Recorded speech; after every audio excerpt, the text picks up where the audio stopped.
Ignore the man behind the mask. He is not the great powerful Oz. That's I one wish thing I you. never I wish I realized. was. Was his He name has more ever money than I do. was his name ever really Oz? Did they ever say who Oz's real name was? Maybe in that, I think it was like 2013, Okay. 2014 type of ordeal with Mila Curtis or whatever the heck her name is, who plays Meg on Family Guy. Oh, Mila Kunis. Yeah. Mila Curtis. I think in that they might have given him a name, but I don't know. If since we are recording, folks at home, leave a comment down below in the comment section and let us know if you are an Oz fan. That way we could find out more. And if you have a fan theory, also let us know. We'd be happy to discuss it on the Yes. show. Please comment, like, subscribe, and Please, obey. never. Anyway. Lumser, I'm bored. What plaything do you have to offer me today? Again with the weird folks out of the SK system, man. Something called once again called nostalgia. And Are they out of Florida again? no, I wish it was. Florida's been quiet. I might have to look into Too quiet. too quiet. I might have to look into several areas that have been loud in a few past weeks. But still, it's also something a little bit might be obscure, man. Uh, Something known as Baby Babylon 5, but Well, you something can along the lose. line You can along the lose your lines of mask. no boom to them. Okay. Something along the lines of no boom today, boom Yep. tomorrow. Always a boom tomorrow. I know a lot of obscure quotes from Babylon 5. I am such an old school fan of that. It's JMS is one of those folks. I as a writer, he's been around for many years. He's done Teenage Mutant Ninja Turtles. He's done Ghostbusters. Done so much in the past. And plus he's done written a lot of wonderful comics. I wish I could get A the real digital books for Ghostbusters. yeah. I wish I had the digital books for Babylon 5 for the Kindle app. I did check Uncle Tony, and he doesn't know where any of those are. So, but still, there's been rumors around for a reboot or a continuation for years. I don't mean since 2018. I think since like 2010, there's been rumors. And it's always been yes, no, maybe, yes, no, maybe.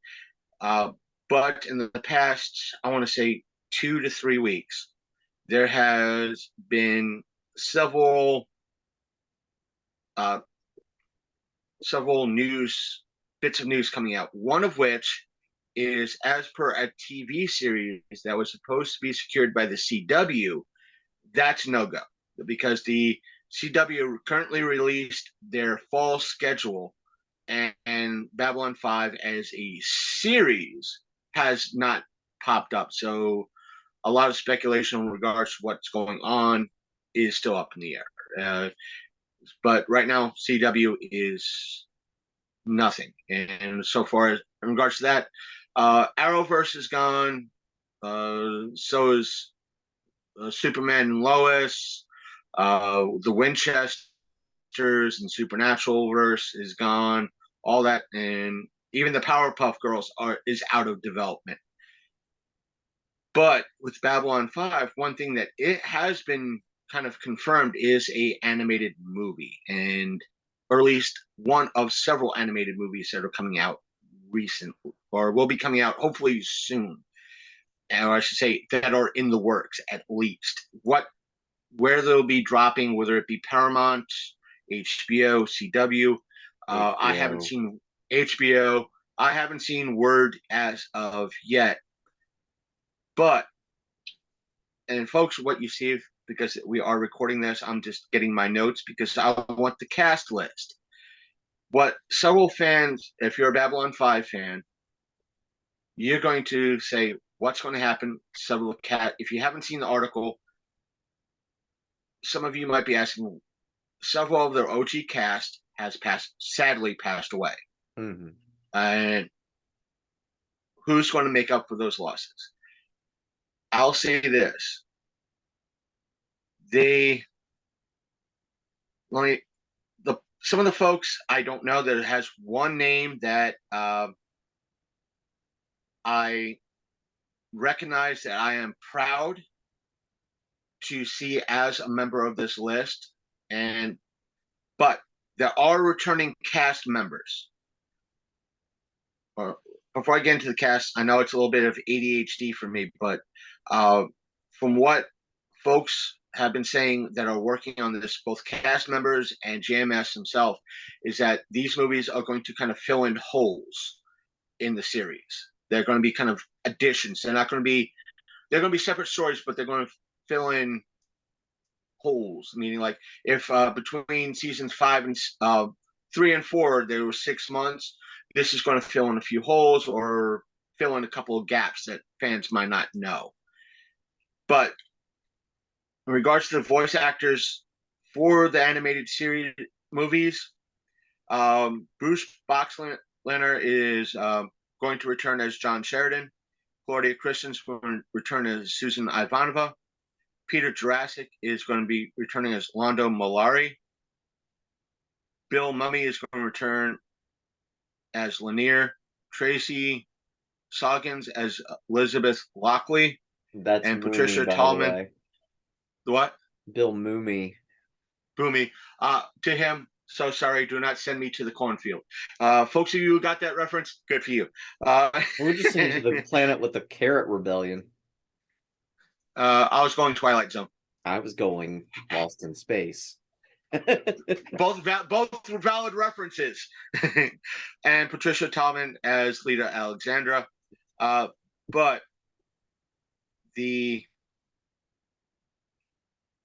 to replace some of the folks that might not be returning or have deceased, Paul Guyette, I know I'm probably mispronouncing his name. He's going to be voicing Zathras and replacing being the voice actor for Jeffrey Sinclair. The original actor who played Jeffrey has passed away due to health concerns. Anthony Hansen is going to be Michael Garibaldi. Again, another person who passed away due to health concerns. Mara Junot is going to be a reporter and the computer voice. I don't know about the original voice of the computer on the show. Now, here's the familiar person returning or filling in a gap, and that's legendary voice actor Phil LaMarr. Everybody knows Phil LaMarr in the voice acting. This was one of the oh man, this is going to be kind of epic, and he's going to be voicing Dr. Stephen Franklin. Again, another person who it didn't come up in the show, but the person that played Dr. Franklin was also hearing impaired. Not fully, but he did have hearing issues. And I think, depending on which platform this appears on, I'm going to say it like this. He might have passed away due to health concerns or unaliving himself, but I'm not fully sure. So let's just say health concerns for general aspects. But still, Phil LaMarr, yeah. And Piotr, Peter. Michael is going to be voicing David Sheridan. It's like Peter, but it's got like a weird, like Russian accent to it. I think David Sheridan is supposed to be, at least show-wise. Let's see. It was in the show that Sinclair, Sheridan and they don't have her listed. Oh my god. She played it's like Andrea Margot. Andrea Margot is going to be Jakar. That's Big Phil shoes to fill. And here it is, Delenn. Rebecca Reedy is going to be voicing Delenn. Another as a sci-fi crush, Delenn was if you ever seen the folks, Delenn was a very strong character. She was like a sci-fi alien crush for me. Yeah, go figure. Sorry, don't hate me. You can But do whatever you want, man. Just as long as they ain't 90% plastic like some people. No, next week. Next week. We don't have time. We want to try to keep this. I won't say family friendly, but let's save something for next week, folks. That way, it brings in more things. But and the thing is, for a hint, I could go full Faye and know her name, and I'll drop her real name on next week's episodes. How about them apples? I would. I would. I would. Folks, if you dare me to drop her real name next week, give us likes and comments down below and hit that subscribe button depending on your platform. How about them? And just as another Muffin teaser, what? Just as another teaser, that there's a lot of people who think her pseudonym is her real name, and the geek inside of me just goes, seriously? And then I realize, oh yeah, we have a whole generation that didn't come up in the 80s and watch a certain TV series. Let me put it like that. Hit the like. Let's say again, hit the like button, hit the subscribe button, leave comments down below because it helps everybody's algorithms all around. I'm not sure since this initially drops on the OnlyPan site first, but in the other platforms ranging from the audio side to the yes, I have clips to make and put up, but I think I'm just gonna send you a video too. I have the connection with my laptop's thing. I might just subscribe to your thing and just download it that way. If I find out who you are, you'll get a free sub. I like Subway. Oh, is that your user handle? No. I like Subway. I like you said free sub. I got to be innocent in regards to that. I like Subway, but oh no, yeah, this is going to be done by Warner Brothers Animation, so that's why it might be dropping on HBO. As you said, HBO Max. Yes, HBO or whatever it's being called now. But again, for those of you out there that love the DC animated series,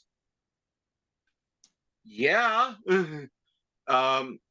Warner Brothers Animation, if you love the DC animated movies, you know how good and epic they could be. So therefore, Warner Brothers Animation taking the reins, and you have, at least for the most part, a good voice cast, a good writer, and a good creator and all that, you're going to have something that could be completely epic and go way beyond than what. And some of the replacement casts that you had for the people that had passed, they're regulars on other animated stuff at Warner Brothers done for voice acting. So, well, the only one I recognize is Phil Lamar, and yes, props to that because I know we both know he's done over the past, let's say 20 years, he's done a very wonderful job voicing a wide range of characters. Didn't he voice Jon Stewart in? Yes. Okay. Yes, he voiced the Green Lantern in the Justice League series and Justice League Unlimited, and plus he was Samurai Man a couple of times too. He might have been. Plus he was Samurai Jack, and he voiced Static Shock. He's been a yes. So when that episode came in, he was doing double. Oh well, no, because Jon Stewart wasn't Green Lantern then. I was going to say they had Terry, Batman of the Future, Batman Beyond. Oh, he did both. He did double duty. A Static crossover with older Static. And he might have done double duty. He might have done. He might have done triple duty because you figure an older Static, younger Static. Any of the people he may have voiced for Batman Beyond plus Justice League. Right. Guy can work. So I mean, he's very talented and a nice guy to meet. And Sorry, that so just blew my mind because I'm like, whoa. Because like there are times when I'm watching like old Transformers cartoons and I'm sitting there like there are an awful lot of times when Peter Cullen was just sitting and talking to himself. If there's a conversation between Ironhide and Optimus, it's just Peter Cullen talking into two different microphones. you have to figure there's been a lot of show, even out now, you have a lot of shows that voice actors do that, from Family Guy to South Park are the two primarily big Oh yeah. shows out there that do that. Welker Because was used constantly on stuff. Frank just Welker. making reference to the modern kids out there that might be not as old as we are, but Yeah, we were old. we got a lot of nostalgia, and we both like a lot of obscure sci-fi and horror Yeah, that's out and there. what was funny is because we were talking Babylon 5. I know I'm gonna have my nerd and geek. I've only watched a couple episodes because at the time, if I'm not mistaken, you had other shows like Farscape playing, and you also had Firefly and a couple of other shows around that late Yeah, 90s, early 2000s. Those were when my attention. Babylon 5 was ending, you had Farscape also starting to hit its stride and go down. You had Sliders. Firefly, Sliders. That then you had also Stargate gearing up to hit its stride. That was I Vitamin C, FYI. uh, For me, I credit uh, Babylon 5 being that one of the juggernauts of the mid to late 90s, because with the success, because you had a lot of shows out there that try to come out as syndication, and during that time you had one juggernaut out there, one Star Trek. That was it. And if you couldn't compete, that was it. Everybody, there were a lot of shows like Precinct 51 or 54 or something like that, that it was like this space cop show that Mm-hmm. tried to hit it, but it didn't work. I think it lasted a season or two, and it just fell by the wayside. I remember seeing it on it aired at like 1 a.m. when I was living down in Florida, uh, so that might have hurt There ratings in some was areas. a very, and I know tangent, hashtag tangent, but like the other day, I was watching this old, obscure, like late 80s, early 90s, like sci-fi show, and like the lead actor kept going, like, I know that guy, I know that guy, I know that guy. And it hit me like a ton of bricks because I just had rewatched some Red Dwarf, and I Yeah, saw episodes where Crichton's out of makeup playing another character. I'm like, holy fuck, the motherfucker's Crichton. And I and, trying to think of the obscure show I was watching. It like popped up on Tubi or one of those oddball free channels, and I and was the, drawn in because I didn't recognize him. You know what I mean? and the thing is that happened to me back in '07. I was watching it. The Sci-Fi Channel was doing a thing on one of Neil Gaiman's books, and he voiced a character on that. And I'm sitting with my ex, and I hear the voice, and there's supposed to be this like little sphinx that's about supposed to be the size of a house cat. Yeah. And I'm like, "That's Crichton." She's like, "What?" I'm like, "That's Crichton, Red Dwarf." And she's like, "What?" I'm like, Oh God. I was like, "I have to show you some DVDs." But then again, uh, we're talking about a person that I'm lucky that she knew about Futurama. Outside of that, nothing. Um, I think one day I even scored to her. I went up to, you'd get the reference. I went, "You never learn, do you?" And you got the right. You got the reference. Thank God you got the reference. But folks that might be listening to on the audio side, I made a an H on my forehead. But that's the aspect that. But Babylon 5, when it came out, when Warner Brothers did the whole PTEN network, which had Babylon 5, uh, like a time traveler type of show, and Kung Fu Legend Continues, which I like, by the way. It's good, but it's odd. It's yeah. I watched those three, and it kind of with the only one that wasn't. I secretly like The Crow, Stairway to Heaven.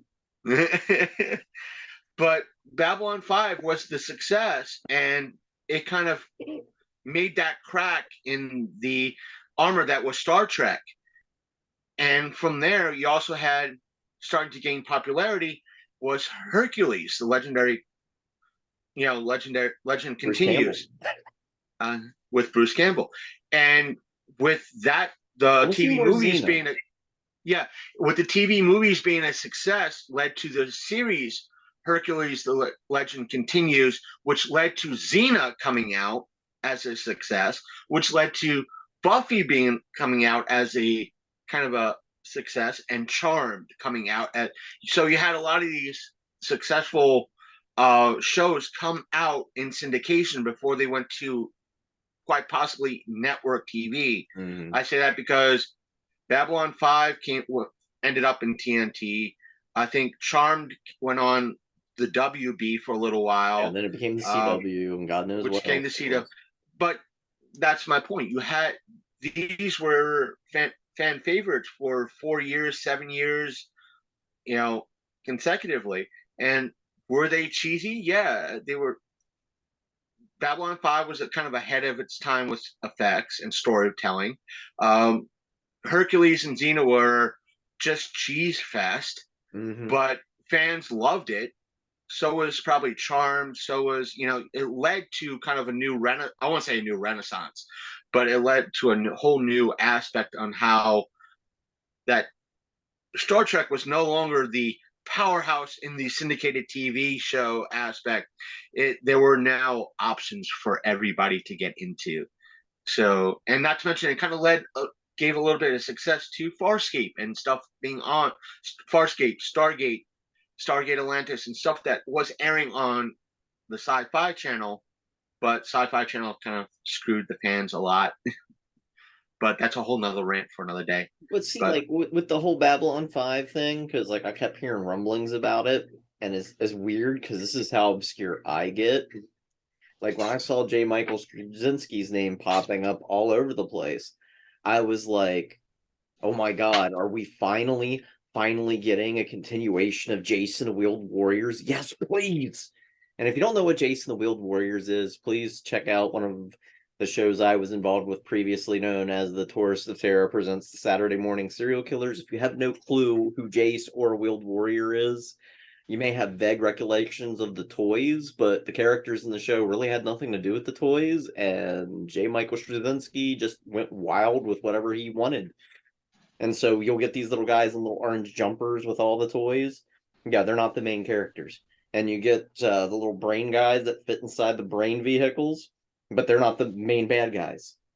The show just uses the vehicles, and then outside of that, it's its own wonderful, weird mix of fantasy and sci-fi, and just J. Michael must have been sitting around just smoking and snorting. He's got either he's smoking or snorting, or either way, he's got one hell of a creative brain inside of him. There was psychics, a flying fucking fish, magicians, a magic ring, plant monsters,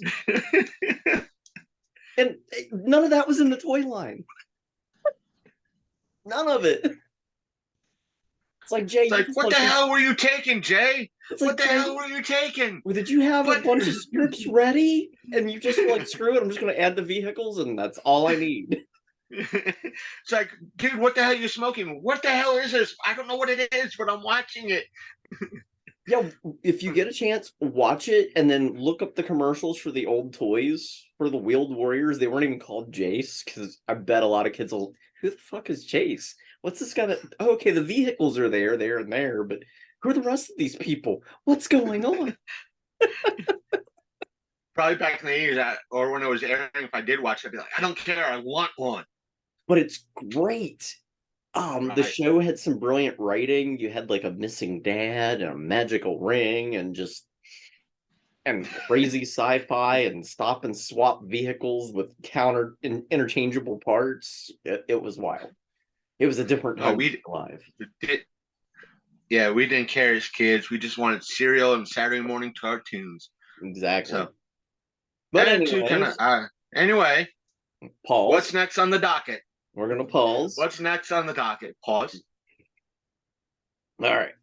So, as you know, you are presently listening to Sasha After Dark, the podcast of darkness, a reboot. And I, of course, am Sasha Constantine Monroe, aka Sasha, the Princess of Darkness. Your hostess here, and I've got my sidekick here, the madman out of Martinsburg himself, Christopher Lumser, also of the Longcoat Mafia podcast, where a lot of our stuff can be found if you don't want to pay for an OnlyFans.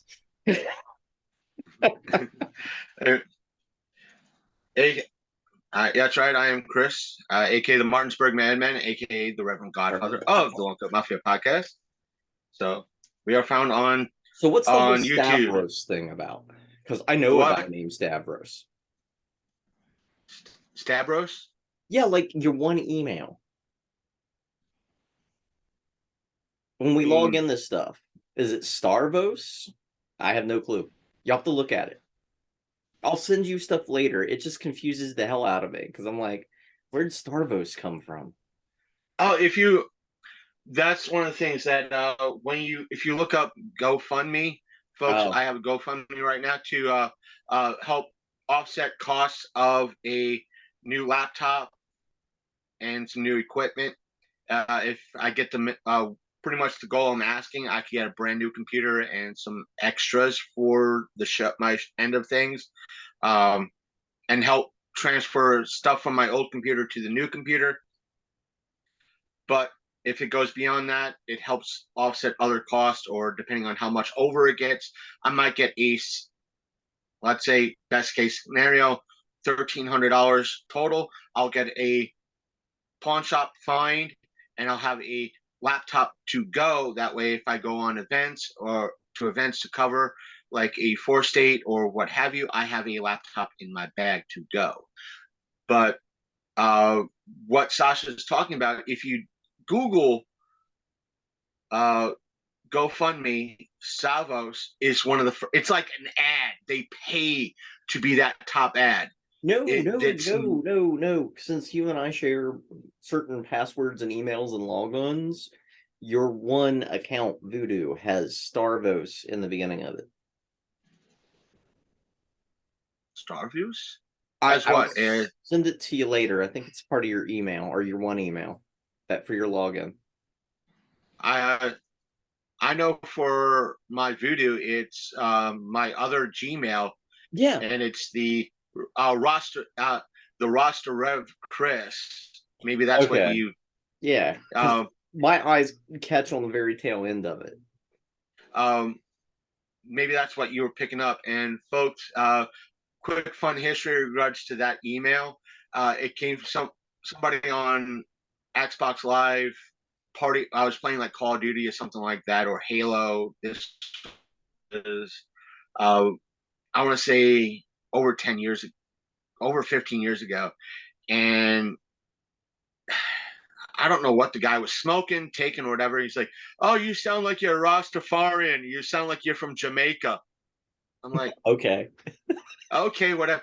And when it came time to change up my email, and because I am on internet ordained, I was like, you know what? I'm just going to own it and just call myself the Rasta Rev, and I inserted my name in it. So it was just, and I knew there was a funny story there. Yeah. So if you want to submit art of listening to just his voice of a Rastafarian version of Chris, we will gladly accept it. Yeah, and I'll post it up to the show's Instagram too. And I'll post it up. Rule 34. No Rule 34. No Rule 30. Wait a minute. The show does have an OnlyFans. Send Rule 34. I'll start posting it to my show's OnlyFans. And any funds I get from that, I'll put towards getting new equipment. Chris is a Rastafarian. Hashtag See, Rastafarian. Florian. But I'm willing to. I'm willing to roll with it. I know my. I'm not knocking Sasha with this. My OG co-host would say, "If you do it, do it, do it. If you'll help offset, do it, do it, Do it. do it, We'll make do it, t-shirts. It'll be his do regular it." logo for this show. Oh yeah, I'll make T-shirts. Matter of fact, we know we both have some. Me and Sasha run in the same circles a lot of the times, and let me put it like this: we've been threatening to make a shirt in regards to Matt Burns for the past 6 years since Mel. I think it was Melfest. I think it was called Halloween. Melloween. Yeah, something happened at Melloween uh, like 6 years ago, and it was something funny that happened with funny good that happened with Matt and me and my OG co-host have been making fun of him in regards to it every now and again for the past 6 years. We've let it die. The funny thing is, we let it die, and Matt brings it back. So, like, and we're like, one thing, if you ever want to torture him on, and I used to do this to him all the time. A couple years back, I was watching Teenage Mutant Ninja Turtles, and there's an episode where Bernie Burnside, the station manager where April works, gets a girlfriend, and every time she's in a scene with him, oh, Burnsy! Anytime we would see him, we would say that. either way, because this is on, we've kind of mentioned me having a GoFundMe. Sasha has the link, or please, anything helps. We already have a $50 donation in, thanks to Jennifer from Black Dog Coffee. She's been the Long Coat Mafia's official sponsor, non-sponsor. Official. Because every time non. So because every now and again it's like, how you doing it, Chris? Here's a bag of coffee. Like let me pay. Like, I don't care here. So she's done that every night. She doesn't do it often, but she's one of the few local business owners I'm more than willing to support when I have the funds. And she's a super sweet. She's a musician and everything else. And I love meeting with her and seeing how she's doing. So, but either way, what's next on the docket, Sasha? Okay, so since we talked about, I think, was it last episode we touched on Evil Dead some? Or yeah, something like that. Yeah, either that it might something like that. It might have been last week because we talked on Evil Dead. Because the title of my last week's episode was when we talked about the Evil Dead. I think I titled the episode when Evil Dead Rise. We talked about Dead Island 2. So yes, it was last week. Yes. So Evil Dead Rise now is a little bit more available to people because most of its theater run has pretty much concluded, because we got a lot of big ticket films coming in the cinemas right now. You got Guardians 3 out, everything else. So obviously HBO Max, since it was a Warner Brothers film this go around, I mean, man, that license has changed hands so many times. But Warner Brothers has it available now through Vudu, and I almost guarantee at some point it'll be on HBO Max before you know it, if it's not already. But anyways, since it's more accessible, some people have had the time, because there are people who want to find controversy where there's controversy, or where there's no controversy. Right. And to me, it's like, I don't get it, but okay. So the actor that plays Danny in the movie, who is the DJ, who, spoiler warning now, danger, Will Robinson, danger. Spoiler. But anyways, Danny, the I want to say middle child, because I'm guessing that Bridget is older than Danny, because there's kind of a, well, maybe you should learn to drive, as if Bridget should have been driving before Danny. That would be my assumption, but I could be wrong. I thought Danny was the older child, but I could be wrong. I somehow see him as the middle child because he's a little bit closer to the youngest one, but I'm not 100% on that.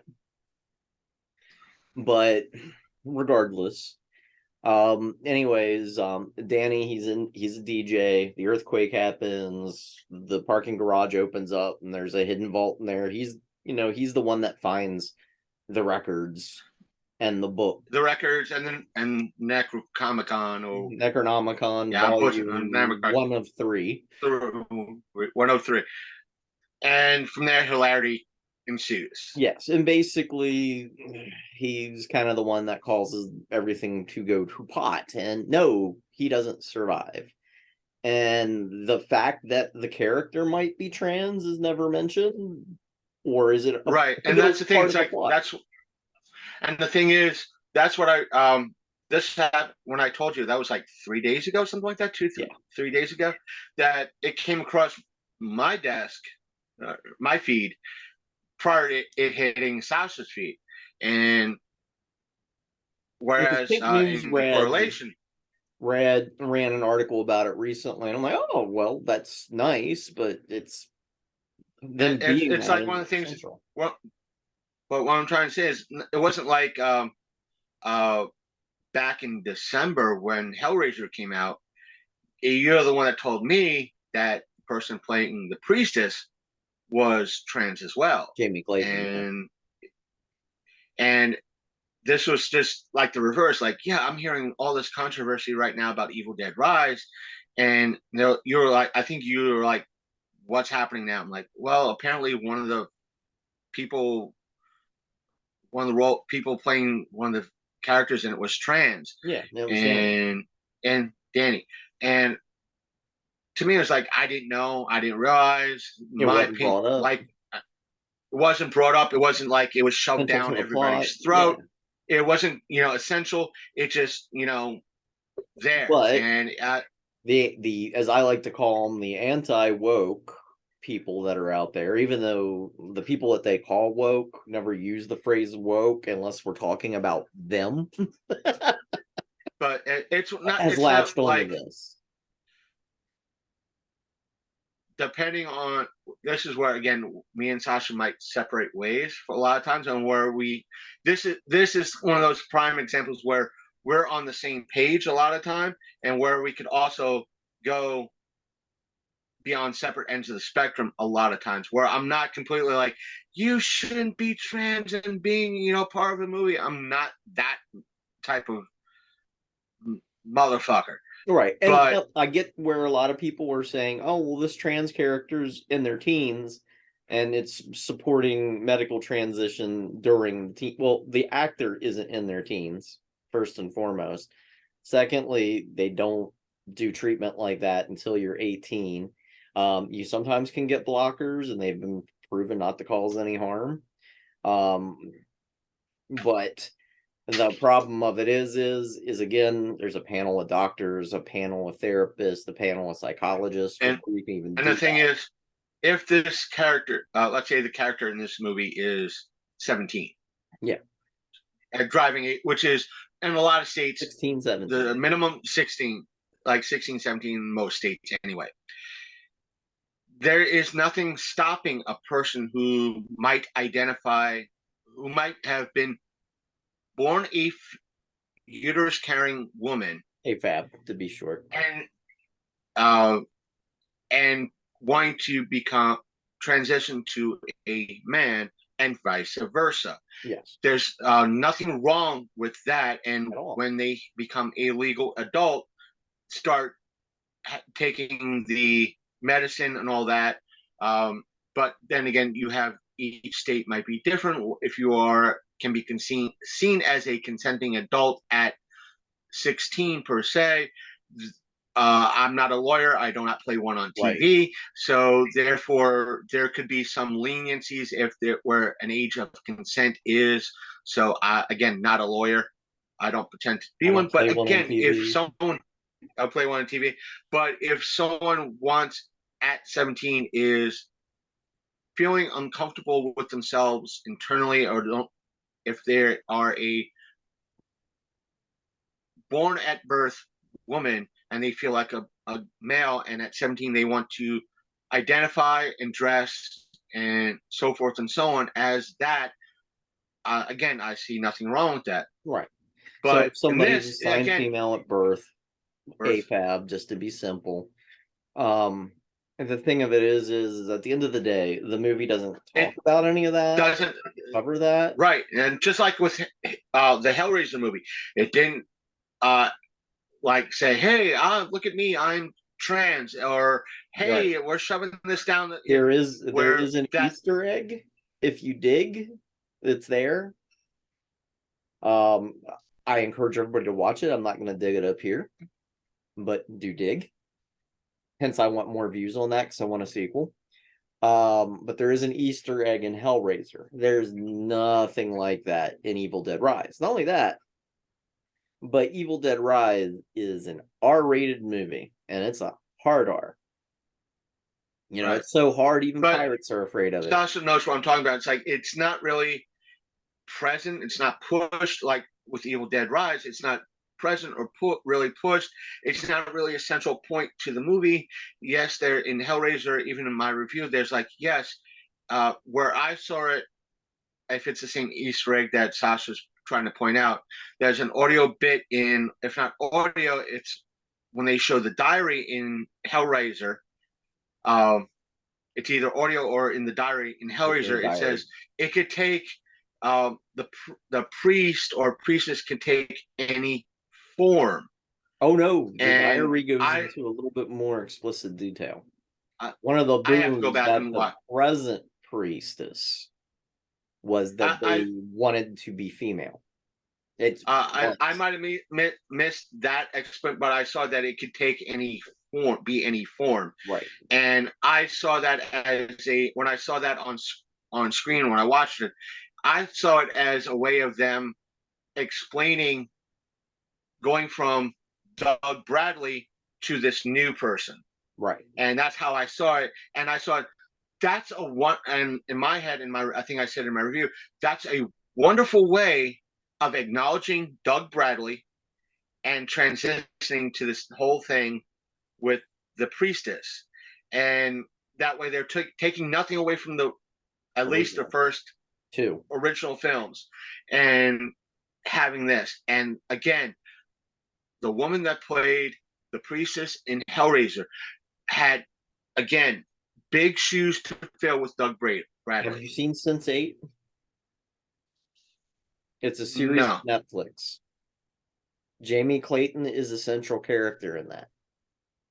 but So I'm if you saying want to see her in a she had big with Doug Bradley. She had big shoes to fill. right. When somebody makes a character legendary, it's just like somebody trying to fill Freddy Krueger's shoes. Robert Englund made that role iconic and legendary. I'm not gonna It's big. with what's his He name made that it played Krueger. I the recent Krueger, he was good. The movie was just not done right.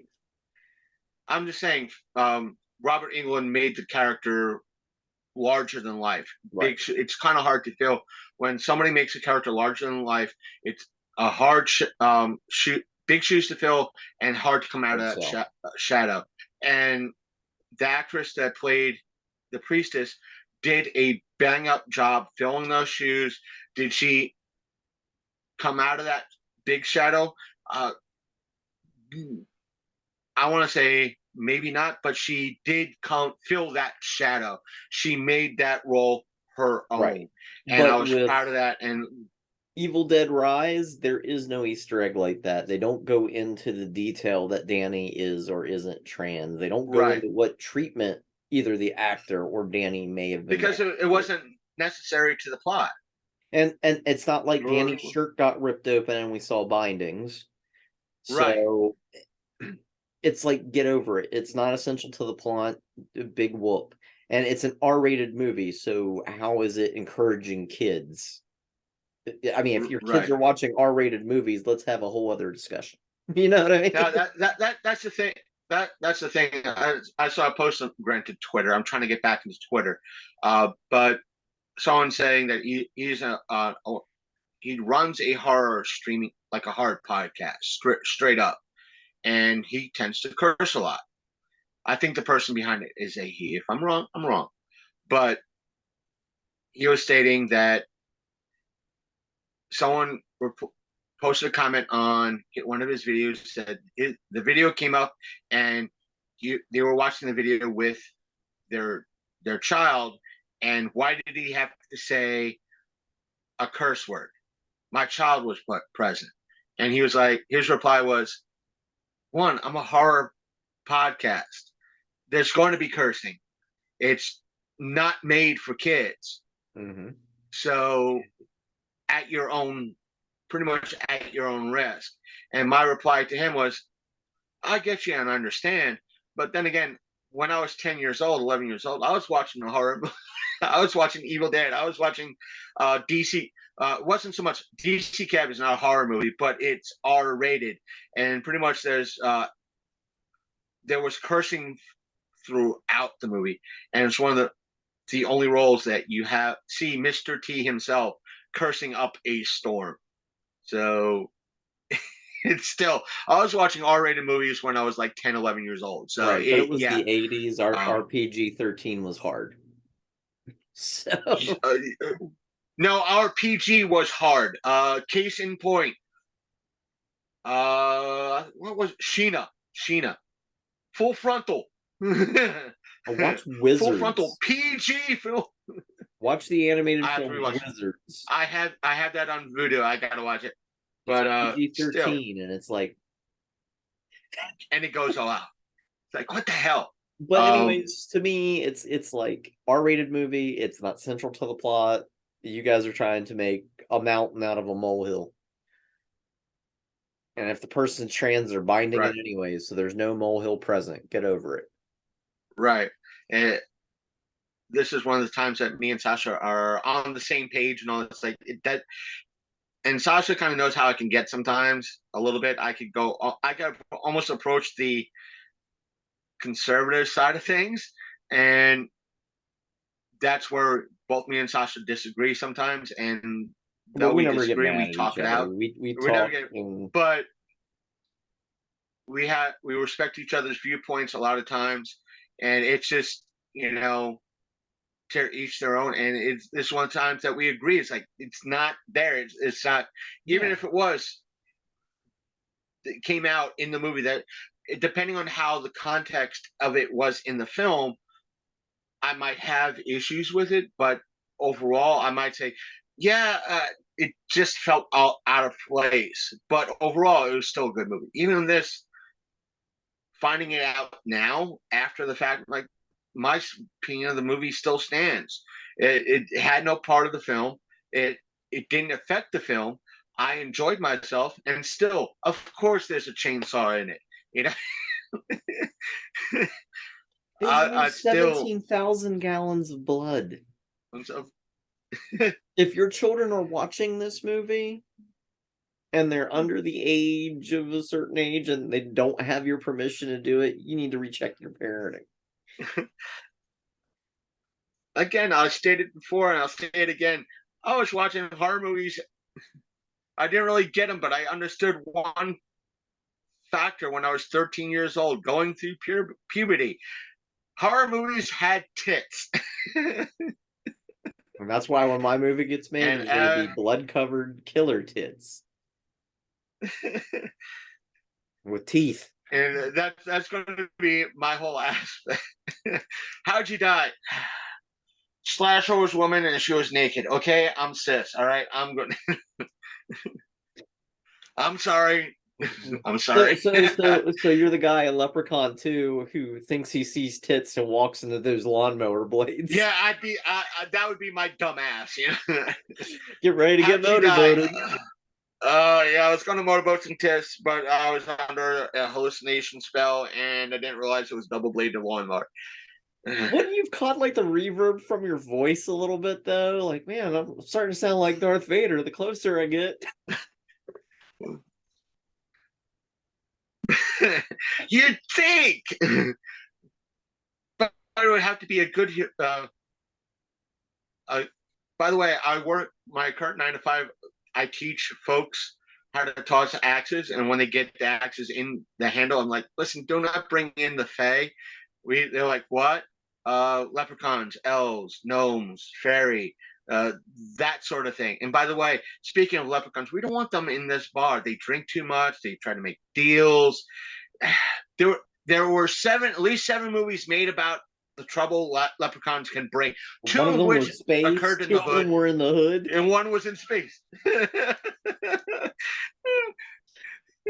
No good comes of this. No good comes with this. And my boss doesn't give me any iron to get them out of here. Not The to mention the rules change salt every we movie, have.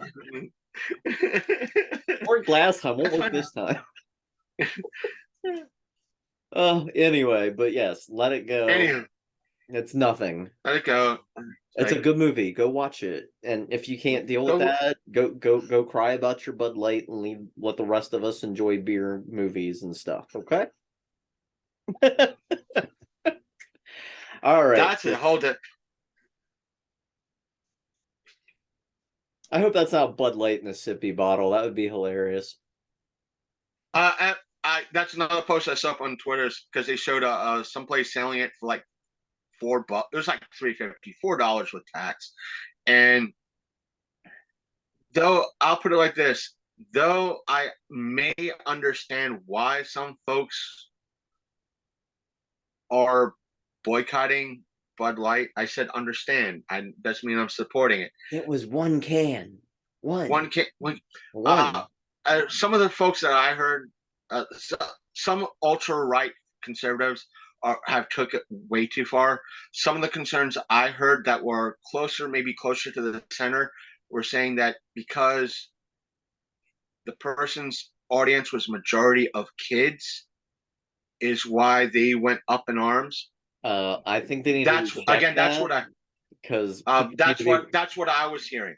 Because technically, Instagram and Facebook and most social media, in their bylaws, you need to be 18 to use it. And if your kid has an account on Instagram or TikTok or any of these other places, you're a bad parent. But again, that's some of what I those heard. movies But Megan is missing. Yeah, you're living it. But the sign for the 24-pack of beer was like $3.50 plus you have to pay tax. I was like, listen, I might not drink Bud Light. I might not, be fully supportive. If you want to protest and you want to boycott Bud Light, that's your prerogative.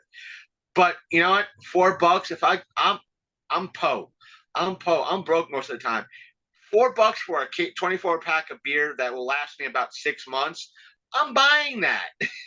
Well, this is I'll what I buy think Bud is Light. funny. I might not. Because people I know who are protesting it over, I'm always like, number one, you know me. Number two, here's a long list of all the beer companies that support people like myself every Pride. And number three, here's my address where you can send it to me. I will dispose of it for you properly. My aspect is like, yeah, you know that you hate Skittles or M&Ms during Pride Month because they're being supported of the LGBT. Give them to me. One, they're just trying to get extra money during a month. Yeah, and that's all it is. And they go back 1 month. 1 month they're trying to placate people in the LGBTQIA plus community. 1 month. Buy M&Ms year round, yes. But if they put a rainbow flag on the package, sales go up a little bit during that month.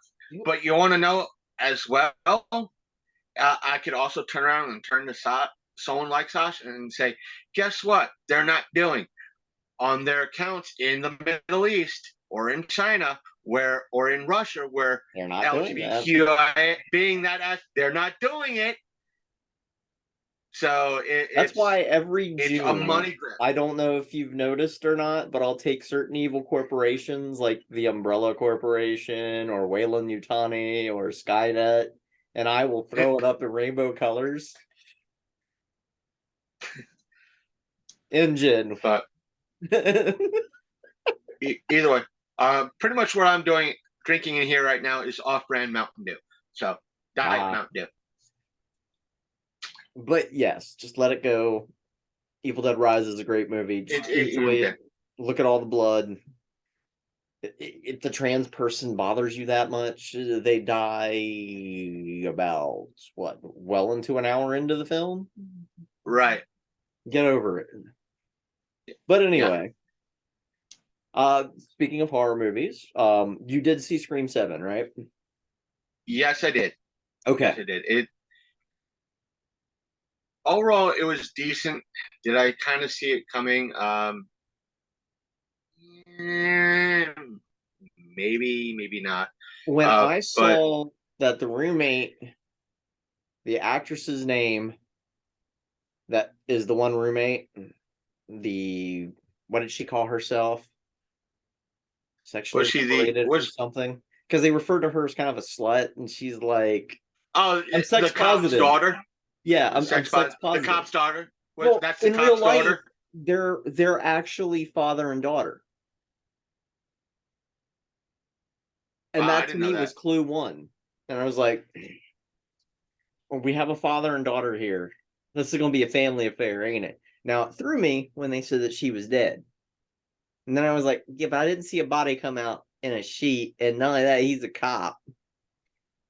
And it would be real easy to have people look the other way. And I'm like, the kid dressed up for murder party because that was the outfit that he wore in the beginning of the movie with the little cardboard night outfit. Straight up murder party Right. reference. And I was like, I bet the other one's the really quiet, awkward kid who just wants to get laid. Because let's be frank, aside from the first trilogy of Scream movies, most of the killers have been people who have just been trying to get laid. And with Kirby being in the film, and the one really dorky, what's Kevin McAllister's last name? But McCalkin. The one McCalkin brother Huh. being in that Scream 4, it was kind of like, he was dorky trying to get laid and sleep with Kirby, who's a returning character in this one. I wonder if the new dorky guy is also a killer. So I was pretty spot on with it. That to me it seemed a little bit granted. I won't say it's not really a cash grab, but it played a lot like it had a lot of the point for point for that one had. It had a lot of point for point that sequel had when they were in college, and it just Okay, because there's 3 killers in that one too. yeah, yeah. It was just like they're paying off the original, and they're and it being kind of self aware. They're kind. It's I just looked at it. I was like, meh. It just lost it. It just where it was. It being this was six, where it was kind of revolutionary back in maybe second or third film. Now 3 films past that, it's kind of all just passe. You're just rehashing the first 3. It's like, of course, there's going to be red herrings. Yes, there's going to be a surprise twist. Good chance most of us are going to see it coming. God, why are we watching this again? But you Oh, know what we're just to going to see see if in the next one, right? Because it was hinted at yet again heavily in this one. what? You didn't catch it? I might not. I was kind of paying attention and yet not Okay. paying attention. Well, first and foremost, if you paid attention to a lot of the marketing prior to this movie coming up, like the big deal was, ooh, it's in New York City. They did posters done up like subway lines, and each subway line was either one of the killers, and the others were one of the victims or people who were killed. And like it was funny because like when certain terminals were closed, they were the killed off people. There was one terminal of a killer that wasn't closed off. And do you know which killer that was? The brother. No. Goes all the way back to the beginning, my friend. So here's the thing about having a TV dropped on your head. Do you know how many people actually died of the heavy CRT TVs being dropped on their head and being electrocuted that were over the age of 15? 2. No, 0. Most of them were kids. because they got crushed by the CRT. None were electrocuted. So it has been a long firm belief that Stu Macher, and it's been hinted at in all of the movies since number one, that Stu ain't dead. And in fact, when they go into the murder museum, they see the TV and somebody's like, oh yeah, that's the TV that killed Stu Macher. And what does our movie film buff say? Yeah, if you believe he's dead. And the original script for Scream 3, it was going to be a cult. And guess who was the head of the cult? Stu Macher. Stu Macher. And so rumor has it that we're building up to maybe an 8th or 9th movie where we get Stu. And I'm like, ooh, because that could be real interesting. Because think about it. I mean, you know, the whole line of peer pressure, I didn't kill anybody. How are you going to prove that he did or didn't? There's no physical evidence to know for certain that Billy did screw some people up. And that he could say, oh, I was manipulated, I served my time, there's no evidence that I killed anybody. He could be out on witness protection, helping people solve the crimes. You never know. And that'd be a great way to bring it in. But that's just my personal weird theory on it. But I enjoyed the movie. Did you catch the end credit stinger, which I thought was fucking hilarious? I tried to, on the platform I was watching it on, it kept kicking me out for another film. If you go when it was going, if you're on HBO Max or Paramount, you have to, when it tries to kick you out, you go back to the little box that's showing the credits. And I was watching on my tablet. It wouldn't let me do that. That sucks. But there's an end credit stinger, and it's hilarious because it's very self-referential. Because again, it comes from our movie critic, our movie buff, and she basically says at the end of the film, not every movie needs an end credit stinger. And I'm like, yes, because I could see Randy Meeks doing that had he had survived. You know what I mean? Right. And to me, it was good. We get to see Jenna Ortega's character kind of evolve a little bit. There was character development, you know, because you had the one sister dealing with the fact that, hey, Billy's my dad. Billy Loomis is my dad. And then she's eventually at the end of it, I think she tells the cop at the end, don't fuck with the daughter of a serial killer. You know? And then you know, Jenna Ortega shows that she's got a little bloodlust too, and she pretty much attacks, you know, Virgin Boy with the knife in the face. I mean, it went hard. Like the door kill and that opening kill, like, I will say it was very original because I didn't see that coming. I was like, well, this is different. With the killers that kill off the blonde chick, the teacher. Yeah. And then the killer gets killed. That was like, wait. That was That just wow. That was pretty different because I didn't see that one coming a lot. And I did like the whole line of fuck the movies. And I'm like, yes, you know, stop being focused on the Stab series. So I'm looking forward to it. I hope eventually, because it's a huge fan theory, and I know they want to avoid that expectation, but at some point they got to give in to fan service. I would love to see a scarred Matthew. There's going to be fan theories no matter what, matter what they do, and there's going to be fan backlash no matter what. What if they could bring back Stu as a killer? I would be ecstatic. Now, granted, do I want him to do it the next movie? Hell no. 9 or 10. 9 or 10. That's your big 1-2 punch. And in order to deliver that properly, you need to off. What's her name? Yeah, you can't for something like that. If they do choose to do that, you can't do it in the next movie. You have to wait. Yep. Skip. You have to wait. You can't do it in 7. You have to do it the earliest 8. And I would say, like, to do it properly, your opening kill has to be Sydney. And it has to go hard. And if not new. Yeah, and I'm not Totally talking new. like Halloween Resurrection, we kill Jamie Lee Curtis right off the bat. No, I'm talking something intense, and that needs to be your first murder, where it's like, fuck what you knew before. We're done with that. And to me, that'll show clout.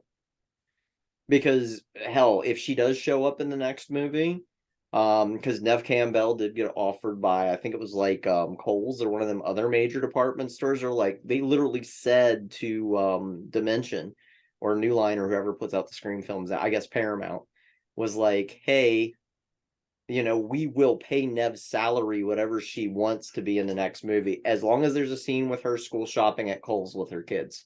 And I'm like, that's awesome.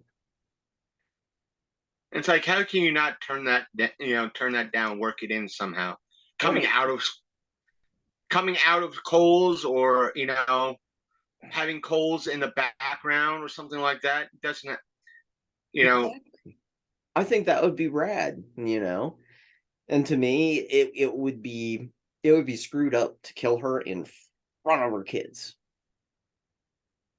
yeah, like I said, if even if she had a Coles bag, it's like, what happened? It was like, where, him or her, Campbell, coming home, and she puts a Coles bag Yeah. on the table, pulling out one of her shirts, at least that, something like that, a shirt, maybe even one of her brand shirts or something like that, or a Coles brand. I forgot what they're called. Even though I used to working for Coles, was like, Yeah. But let's see, did you catch the moment where for some reason I can't think of her name? The reporter chick, played by Courtney Cox. What's her name? Escapes me at the top of my head. yeah, But anyways, like there's a scene where they bring up Sidney Prescott, and they mention that they further submit that Sidney got married to the cop character from part 3, because they mention his name again, and I'm like, if she does show up, he better be in the next movie as her husband, because that's like the second time they brought his name up. I mean the goofy cop No, not from, Dewey, the other cop. Because remember, the other one takes uh, place in LA, and there's a detective that's really investigating her, because he's like, logically based on how this stuff works, you would probably be a killer. But I just love the whole scene that he has with her, where she basically, because at the end they're having popcorn with Dewey and reporter chick, and watching a movie. And when Dewey proposes at the end of 3. But there's a scene literally in that movie, and I've always loved the character, because Sydney asked him, well, what's your favorite scary movie? And his immediate response, as a homicide detective, my life. And I'm like, wow. You'll have to watch 3 again. There's good moments in it. It's worth it. I But might have to anyways, revisit. so Matthew Lillard being Stu Macher, that brings us into the next thing. Now, I'm quite sure you've seen One Night at Willie's, right? Or what was it? Willie's Right. Wonderland? Willie's Wonderland. When Nick Cage film, Doesn't wonderfully say a done. word, just destroys animatronics the whole time and cleans the Right. arcade. And according to, depending on who you believe, I think it's factual that he wanted to be a part of it, but he didn't want to have a speaking role as a part of it, something along those lines. But still, he did it perfectly. I just love the fact that he took breaks. He didn't care what was going on. It's like Yeah, break it's time. like, and even the animatronics are like, what the hell? Goes back in the back, plays pinball. And 15 minutes are done. they're like, what the hell? He just wanders off, Yep. pops open like a Red Bull, and just starts drinking. And plays his And everybody's like, pinball. ball, and just But yes, great movie that was potentially one of the many attempts to kind of adapt Five Nights at Freddy's, the better one of the two so far. Because before we got the announcement recently that yes, we're getting a Five Nights at Freddy's movie, brought to us by Universal. I think Blumhouse is involved. I could be wrong. I'll have to rewatch the teaser. It's only 48 seconds. Looks like Josh Duhamel is the security guard in this, from what I'm seeing from the trailer. But we do get a brief one shot of Matthew Lillard, and he's dressed up 80s style, and he's apparently playing William Afton, who, if you're familiar with the games, is the central villain known as the Purple Guy, or Golden Bonnie, who is a trap suit that comes up in later games where it explains what happened to William Afton and why now in Five Nights at Freddy's the game part 4 that William Afton is still around, because he got trapped in the Bonnie suit. The locks locked in and kind of drilled him into the suit permanently. The And thing is, I'm familiar that Five Nights at Freddy's was a game. I think it was started out as a mobile game. yes, The reason why I was familiar with it a little bit that it was out. I know very little of the lore, or the very lore is little heavy. of it. It is heavy. My touchings of that lore has been through Matt Pat and Video Game Theory. Mm-hmm. Um, And he's a good summary that for it. and that's I've watched a couple of his videos in regards to him theorizing in regards to the Five Nights at Freddy games, but not the whole run. So I enjoyed those videos, but I wasn't really paying attention to it because I didn't really play the games. Simply So, put, and I in know most of it's the like games, you play as a thick. security guard. You're either watching one of the restaurants or a closed version of the restaurants or a haunt built around the remains of one of the restaurants. Later sequels involved other things. My kid is recently playing through some of them. The most recent one being on PS4 and PS5. I think they just have a teaser trailer for the latest free DLC for it called Ruination, which kind of adds a new story element, which they're excited for. But anyways, like the simple plot is like there was a place like Showbiz Pizza / Chuck E. Cheese's where one of the owners / workers worked there and was killing kids and putting them inside the animatronics to hide the bodies after killing them. Now, there's a whole murder revenge plot involving the two creators of the restaurant, which were William Afton, the killer, and then I can't think of the other guy's name. I know my kid's probably online screaming at me at the moment. Why don't you remember Mama Sasha? But anyway, because of that, of course, the animatronics are haunted. You also have this killer that now seems to be an unstoppable undead killer that keeps coming back, aka kind of like Jason, but with supreme intelligence. Let me just interrupt you there for a moment, Sasha. Yeah. Folks at home, if you're watching this, please yell at Sasha in the comments saying, "Why don't you know Mama Sasha?" Hashtag Mama Sasha. Why don't you know Mama Put Sasha? it in the comments Down below. if this video ever gets up on YouTube. Oh, it'll get there. It'll get there. But anyway, with the whole series, it's just a scare like kind of thing. But what's great about it is it's a series that doesn't tell you the backstory or push the backstory on you. In the early games, you got to pick it up as you play along, which I always thought was kind of cool. You'll see newspaper clippings, you'll pick up certain things, but the story's not directly related to you because in the game, obviously, Five Nights at Freddy's, you got to survive 5 nights. You got to get through from, I want to say it's like midnight until 6 in the morning. Again, kid probably screaming at me. What? I'm getting something wrong somewhere. But you got to survive from when the shop closes until they open up again in the morning. Because apparently they are like, yeah, at night the animatronics get a little twitchy and sometimes they're not where they're supposed to be because they're operated by an AI, but you later find out some of them are haunted.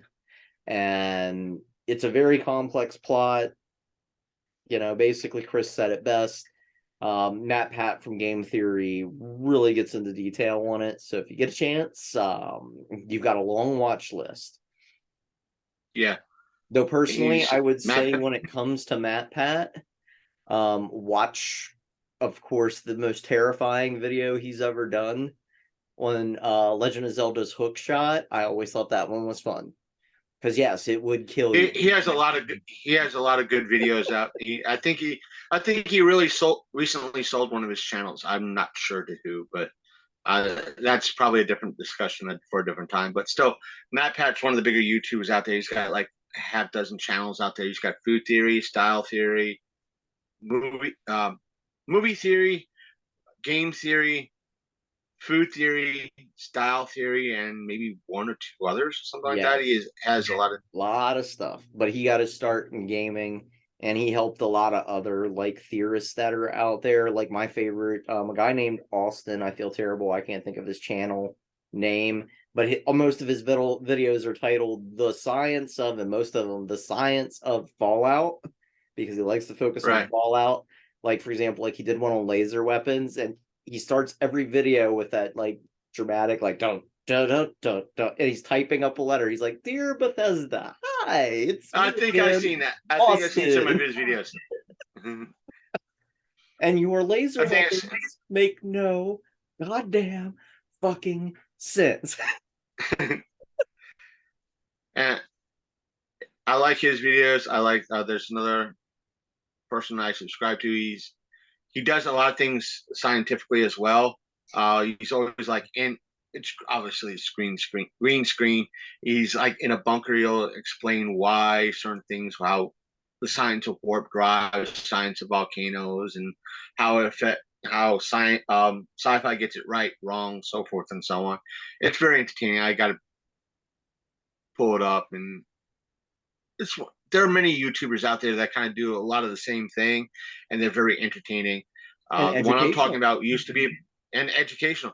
The one I'm talking about used to be part of Nerdist for a long time. Then he kind of branched out on his own channel. So In fact, the guy who does the science of videos, he did this like machinima animation based on the Fallout game engine, where it's a fully acted out like thing where he voices very much akin to sounding like Ryan Reynolds as Deadpool, a psycho who is just this drug-addled fiend, and his adventures through the wasteland of Fallout 4, and just some of the crazy bug shit like stuff that he brings into it. He even has like another YouTuber that does a lot of the lore of Fallout, where they talk about the lore and history of Fallout. And yeah, it's hilarious. Like there's this one scene where they wind up with Hello Kitty power armor, and I could not stop laughing for hours. two side notes.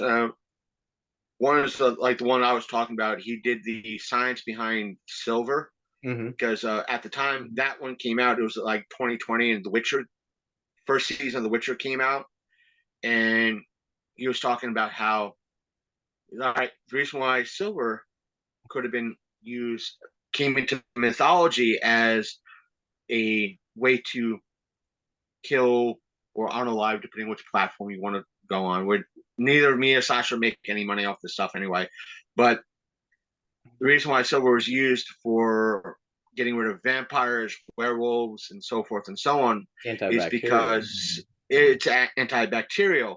And it was that, and I saw that video like 2 or 3 months prior to me going to the hospital in 2020. And when the nurses and doctors were like, yeah, we got to put some little bit Sylvanine. of silverdine on your the wounds to help heal it, because I had abscesses on my back of my neck and shoulders and head.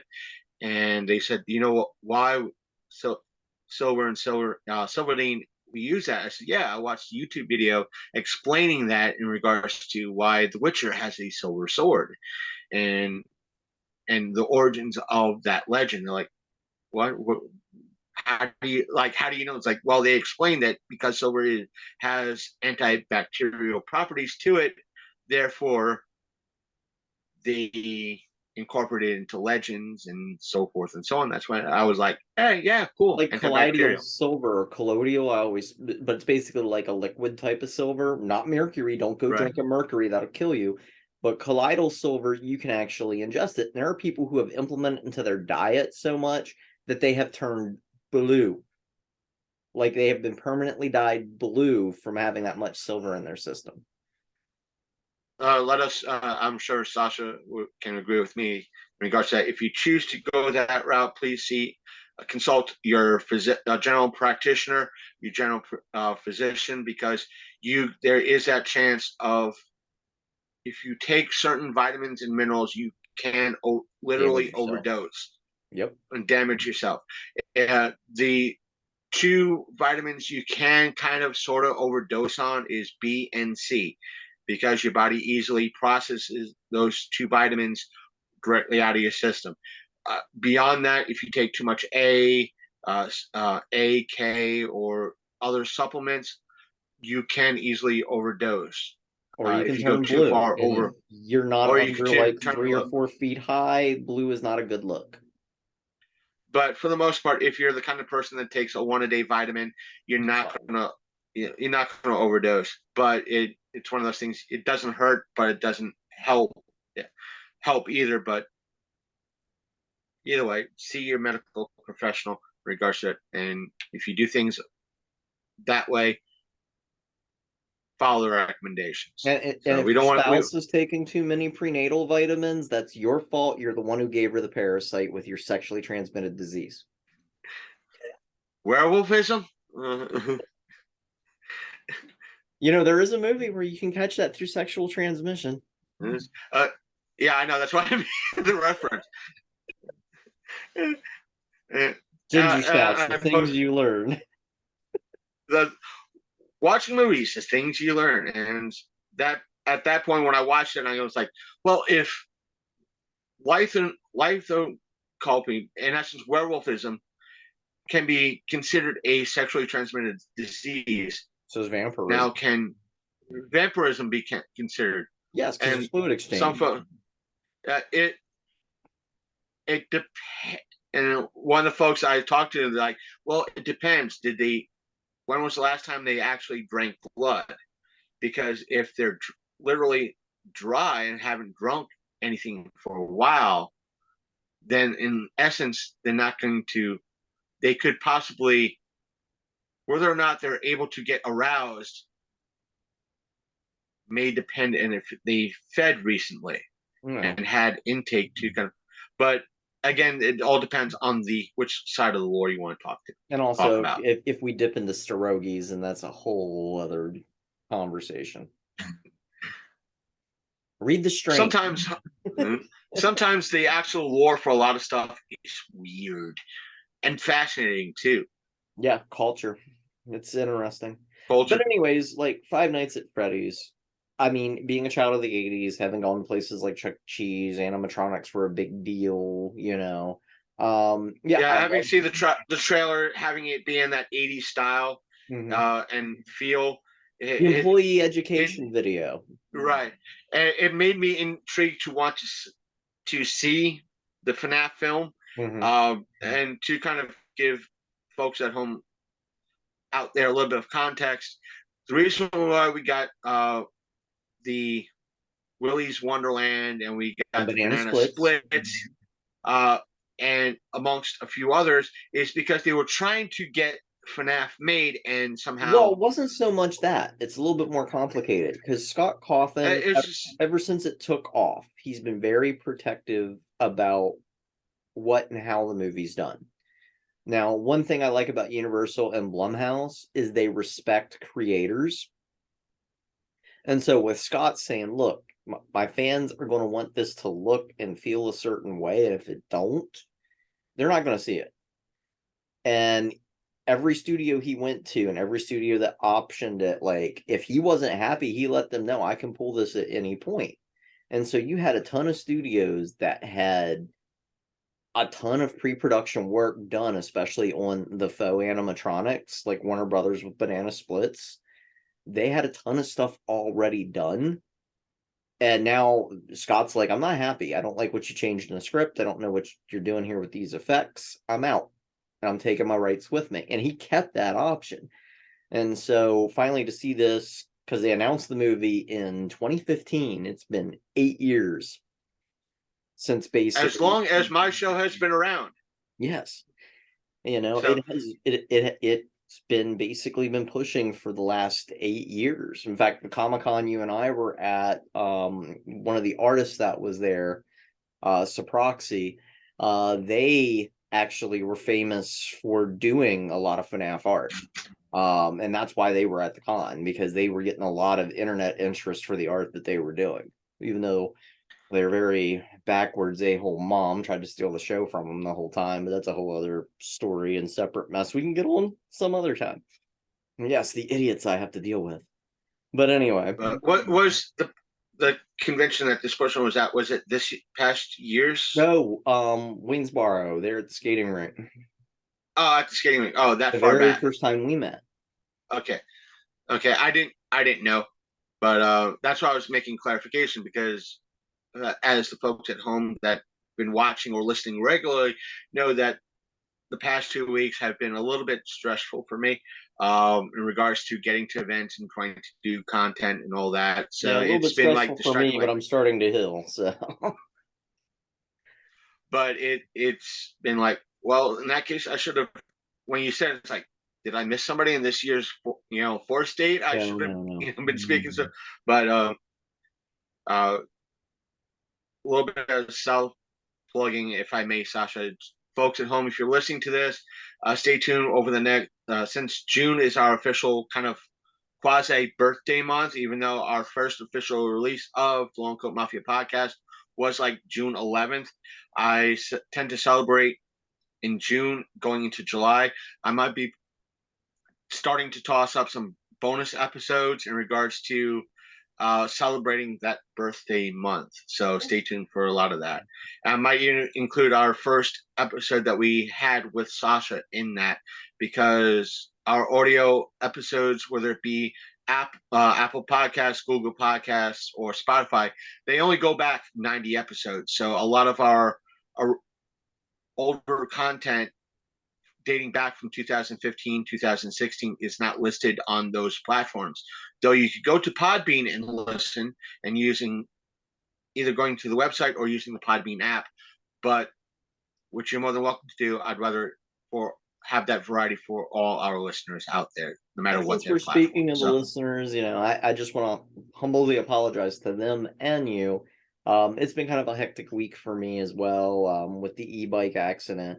Fortunately, I didn't damage my head that much. All the CAT scans came back normal for me, whatever the hell that means. But it's been a rough week between the biking accident, helping my boyfriend out with his apartment and trying to get it cleaned up and straightened up and everything maintained and up to spec. And then just life in general. So it does take me a bit of time to get stuff out to YouTube. For those of you who are listeners and are upset, I have an OnlyFans. Go check it out. Go. It's not all porn. There is some there if you want some, but it's not all that. It's mostly podcasts. Here's some weird shit that happened this week. I am on TikTok now, so I'm trying to get more content out, but things have been hectic, and apologize millionfold.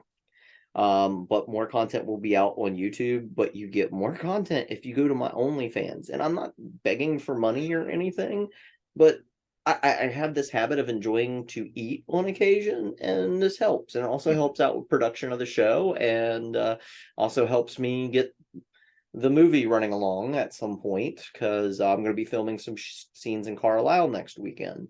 So there'll be a new Princess of Darkness episode, plus some stuff that'll tease at the movie later on down the line. But it's coming. That's why I ask you folks out there. It's like, though it seems like I am begging for money with the GoFundMe and all that. You need it. I'm not. Though I could probably go through a pawn shop find in regards to a newish laptop. I ask that you at least help share the link. That if anything, if you want to donate, you're more than welcome to do so. You'll get a thanks from me. Like this week, with that donation, you'll have a shout out on the show. And plus, when I finally get new equipment in, I'll do a video thanking everybody in general and showing what I got. So it's just to help offset the cost, because personally, I know a lot of folks don't like to talk about funds. I make right now with my new job, I make under 10 grand a year. Yeah, my bills are getting paid, but when it comes to getting new equipment, upgrade my equipment, get new equipment, it's kind of hard. And I don't want to beg and plead, but I'd said that I had to do the GoFundMe. So I am very grateful for those who do help. And it's just a matter of getting the word out. And sometimes it's disheartening to see some folks. Yeah, I understand, grateful that it is shared, and I understand that times are tough for everybody right now with inflation happening. And I'm one of the main folks that say take care of your own, start with yourself before thinking of some of the others. But helping out others is there. I know I have issues with some of the religious folks out there. I'm sure Sasha does too. If you are one of those folks that says, "Oh, you got to help others," but yeah, I understand times of tight for a lot of folks, including for me on my show, Sasha on hers. If you're one of those that are financially capable and all you're doing is share, like, and share, and yet you don't want to, it does. Yeah, it does. But it's kind of like, yeah, I know you're, there are times, yeah, I'll say this very kiddingly with humor. There are times, yeah, I want to go to DC with a bucket with a old photo of my cutest pupper and just put like on the bucket saying, help this dog out, and just sit during one of the protests to see how much money I get. I know I shouldn't do that, but it's kind of ironic that a lot of folks will help a dog out or they'll help out somebody else or a person. So you could either way it and go, give me money or the dog gets it. Do the whole Con Air aspect, or the South Park, just get a stuffed bunny and go, give me money or the bunny gets it. Or better yet, I will eat one puppy every hour until my demands are met. Or in regards to this show, give me money or the mask gets it. Yeah. It's okay. I have extras now. I found You're supposed to not say that. You're not supposed to say that, Sasha. I have an all black one with red eyes. I don't know how well that would show up on camera. You're not supposed to say those things. You're supposed to be threatening, Sasha. But anyways, donate to Chris's cause because it helps a lot of people out. And like Chris has good content. Chris puts out content on the regular. Computers aren't cheap. No. And stuff breaks down, stuff happens. Folks, let me put it like this: even though on the GoFundMe I have $1,000 for a moderately on the low end, on the high end scale, if that makes sense.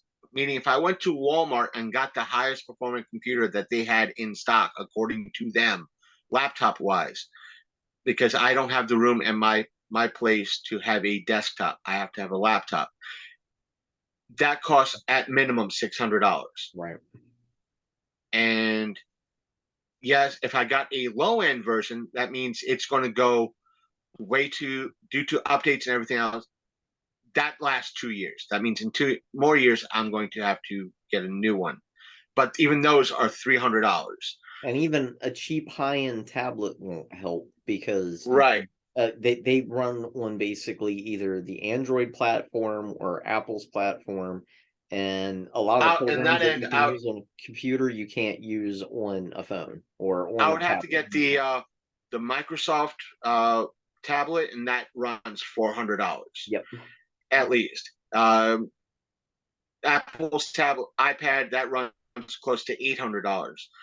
If I'm going to spend close to $500 to $800 on a tablet, I'd rather just get a laptop. Yeah. This tablet that I have right here in my hand cost me, when I had the funds, cost me close to $300. It was like $250 at Walmart,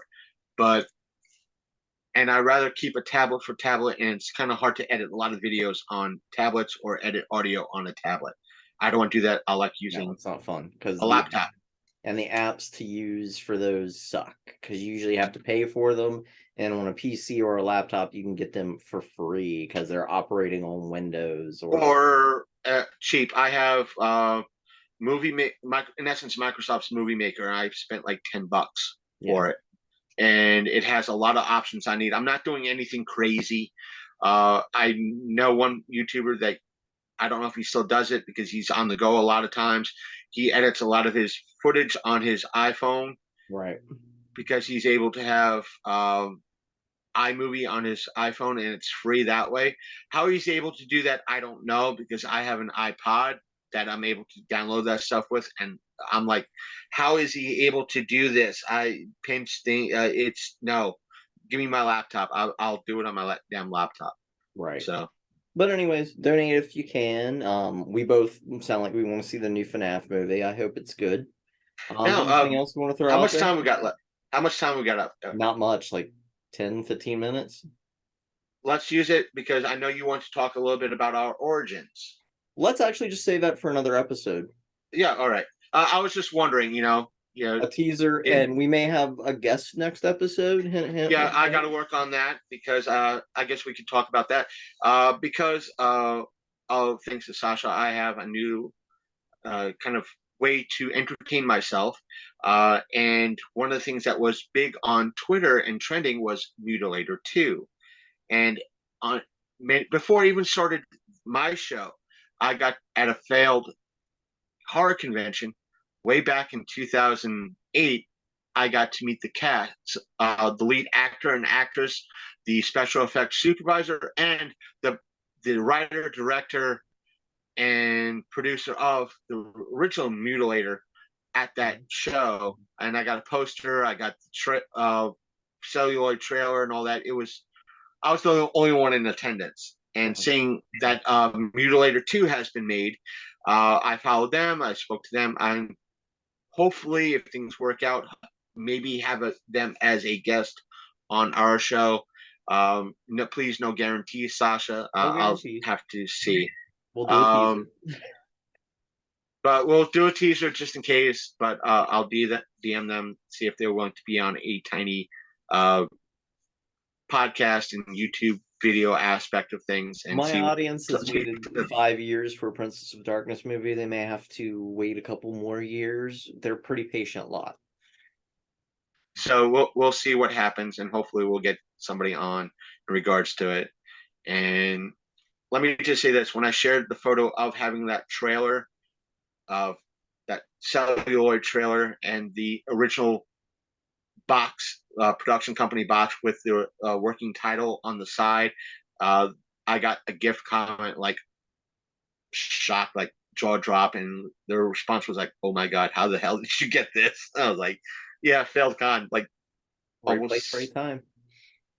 right place, line. I was the only one that showed up, and it was a guest, it was a gift, and it was like, I hope they were like, I hope you're keeping that safe." I'm like, yeah. When I moved to my current location, I put it in a slightly larger box, and that slightly larger box, I pretty much Wrap. same way I mummified your Xbox. I taped it up.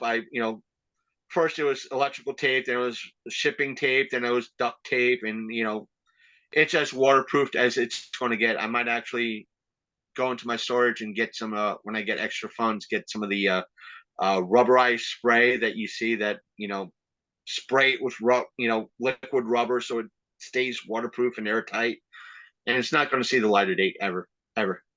If it does, it's going to be somebody that I trust, that is a film historian, that will want to literally keep it and restore it nice and safe, and it has to be trusted, trusted, and have the credentials that they're not going to wreck it. Or if I went to DC, like somebody in the Smithsonian level of being a historian, that they know what to do, that sort of thing. If Sasha can understand it. So, But either way, anyways, as we like to say here, keep it real, take scare, and keep cool. And unpleasant screams, and we'll catch you next time. and I'm a gamer. I'm wearing a bikini. Woo! All right, let me kill this. Hold on.